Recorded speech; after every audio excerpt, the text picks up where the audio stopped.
Assalamualaikum warahmatullahi wabarakatuh. Perkenalkan, nama saya Muayana, NIM 46.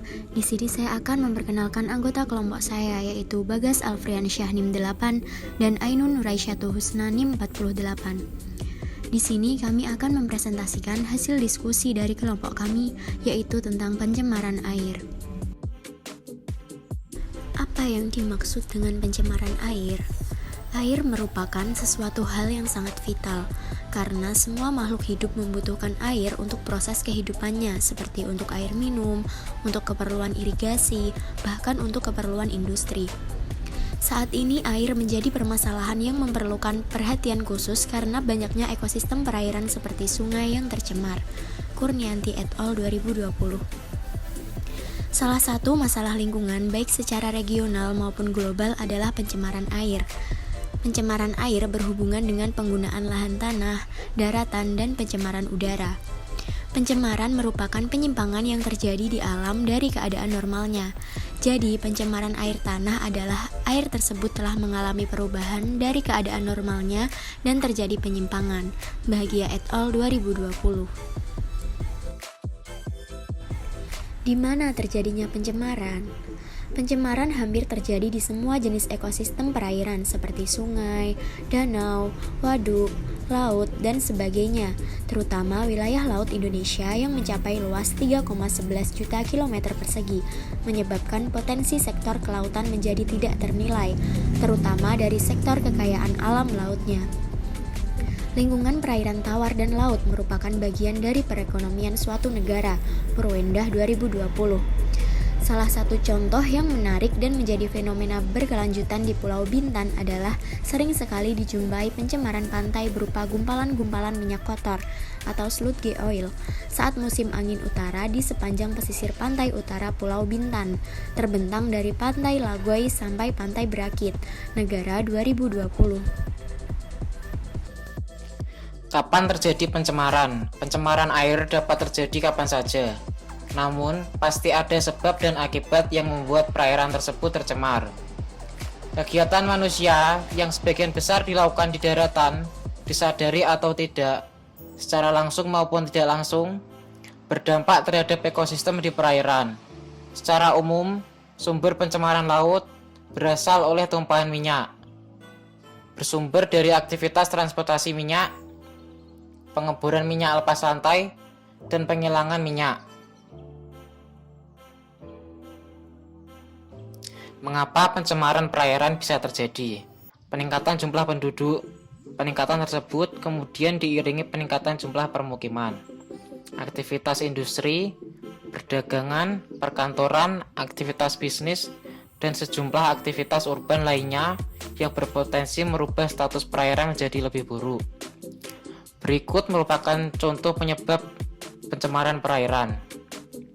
Yang pertama, aktivitas industri. Pencemaran air dapat disebabkan oleh aktivitas industri, seperti halnya buangan limbah domestik, limbah industri, penggunaan bahan bakar fosil, dan pemakaian pestisida. Yang kedua, aktivitas-aktivitas di sekitar perairan, permukiman, serta limbah industri rumah tangga. Yang ketiga, tumpahan minyak. Polusi dari tumpahan minyak di laut merupakan sumber pencemaran laut yang selalu menjadi fokus perhatian dari masyarakat luas.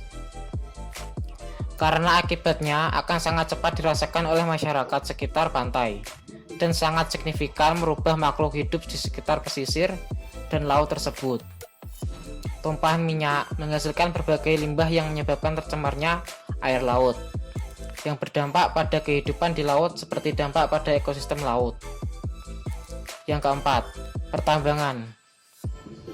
Pertambangan merupakan penyebab utama pencemaran perairan. Penambangan minyak bumi yang dilakukan secara tradisional memiliki dampak negatif seperti pencemaran lingkungan dan healthy terhadap penambang untuk melaksanakan teknologi yang sederhana. Keberadaan sumber tersebut kemungkinan berpotensi mempengaruhi kualitas air tanah.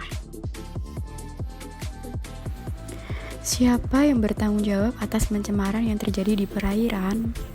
Negara memiliki berbagai kewajiban dalam hubungannya terhadap pencemaran laut yang terjadi terhadap negara lain atau bersifat lintas batas.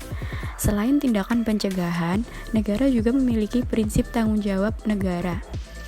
Upaya lain yang terus dilakukan oleh pemerintah adalah dengan memberikan tindakan atau hukuman bagi pelaku pencemaran yang terbukti melakukan kegiatan ilegal yang menyebabkan pencemaran laut atau perairan. Hal ini sebagai shock terapi bagi semua pelaku usaha, khususnya industri maritim nasional. Peningkatan pengawasan di titik-titik rawan terus dimaksimalkan dengan koordinasi bersama instansi terkait seperti Bakamla, Angkatan Laut, Polgirut, Bea Cukai, dan lain-lain. Pratama 2020. Lalu, bagaimana solusi dalam menanggulangi pencemaran? Pencemaran yang terjadi di perairan sangat meresahkan masyarakat yang hidup bergantung dari hasil laut. Maka penting untuk dilakukan penanganan sampah plastik yang masuk ke perairan dengan strategi penanggulangan yang khusus, seperti pengabdian masyarakat yang ada di sekitar pesisir atau laut dengan dilakukannya sosialisasi, fokus grup diskusi, FGD, dan aksi bersihkan sampah, dan lain-lain. Adapun penanggulangan atau pengendaliannya adalah upaya pembuatan standar bahan baku mutu lingkungan, pengawasan lingkungan, dan penggunaan teknologi dalam upaya mengatasi masalah pencemaran lingkungan. Berikut merupakan upaya pencegahan atas pencemaran. 1. Mengatur sistem pembuangan limbah industri. 2. Melakukan pengawasan atau penggunaan beberapa jenis pestisida, insektisida, dan bahan kimia lainnya yang berpotensi dari penyebab pencemaran. Kemudian, melakukan penghijauan. Lalu, memberikan sanksi atau hukum secara tegas terhadap pelaku pencemaran. Dan yang berikutnya adalah melakukan penyuluhan dan pendidikan lingkungan untuk menumbuhkan kesadaran masyarakat.